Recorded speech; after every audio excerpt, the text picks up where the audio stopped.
சமீபத்தில நேயர்கள் கேட்குற கேள்வி என்னன்னா, என்னால சுய இன்பம் பண்ண முடியுது. சமீபத்தில கல்யாணம் ஆயிடுச்சு. ஆனா என் மனைவியோட என்னால உறவு கொள்ள முடியல.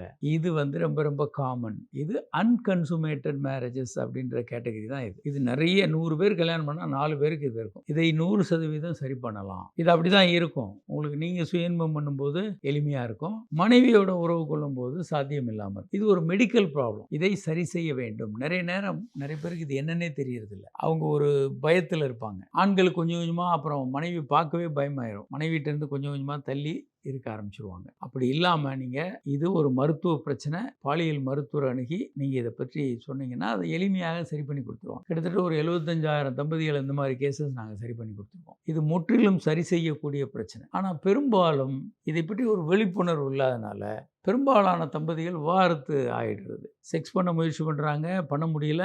இவர் வந்து ஆண்மை இல்லாதவர் அப்படின்னு சொல்லி கேஸ் போட்டு விவாகரத்து போயிடுறாங்க. இது முற்றிலும் சரி செய்யக்கூடிய பிரச்சனை. சில நேரம் உங்களால தனியா நீங்க சரியா ஆக்க முடியாது. ஏன்னா மெடிக்கல் ப்ராப்ளம். இப்போ 100 பேர் கல்யாணம் பண்றாங்க. 100 பேர்ல நல்ல தாம்பத்திய உறவு வச்சுக்கிறாங்கன்னா, 85 பேர் ஒரு வருட முடிவுல வந்து கருத்தரிச்சிருப்பாங்க. 15 பேர் கருத்தரிச்சிருக்க மாட்டாங்க. இது அவங்க தப்பு இல்ல. இது ஒரு மெடிக்கல் ப்ராப்ளம். அவங்களுக்குள்ளே சண்டை போட்டுட்டு இருக்கிறதுனால எந்த லாபமும் இல்ல. மருத்துவர்கள்ட்ட போய் சரியான சிகிச்சை எடுத்தா அவங்க குழந்தை பேர் பெற்றுக்கலாம். இது முற்றிலும் சரி செய்யக்கூடிய பிரச்சனை.